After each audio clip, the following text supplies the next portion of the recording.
On a fait 2 opérations de financement participatif. La première, c'était en 2017, je crois, pour le financement de notre caravane boutique, qui nous a permis en fait de développer la vente directe. Donc ça a été une première grosse étape.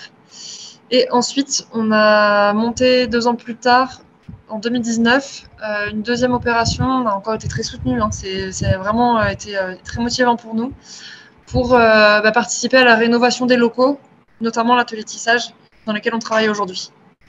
Curieusement, le banquier nous a fait confiance et nous a toujours beaucoup soutenus, même quand nous-mêmes on doutait. Des fois, il nous disait, il était là avec les chiffres, non mais en fait, regardez, ça va en fait, et puis ça va aller.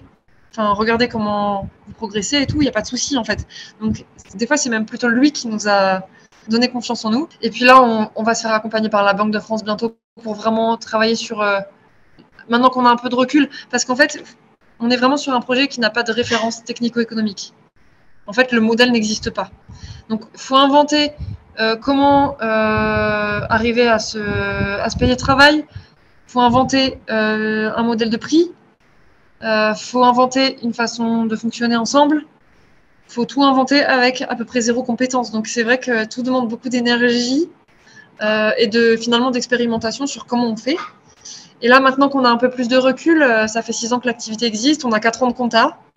On commence à un peu mieux ficeler les choses et à arriver un peu plus à dessiner des objectifs et avoir un peu un retour d'expérience. Donc là, maintenant, on va se faire accompagner vraiment pour voir quels sont les leviers pour aboutir le modèle économique.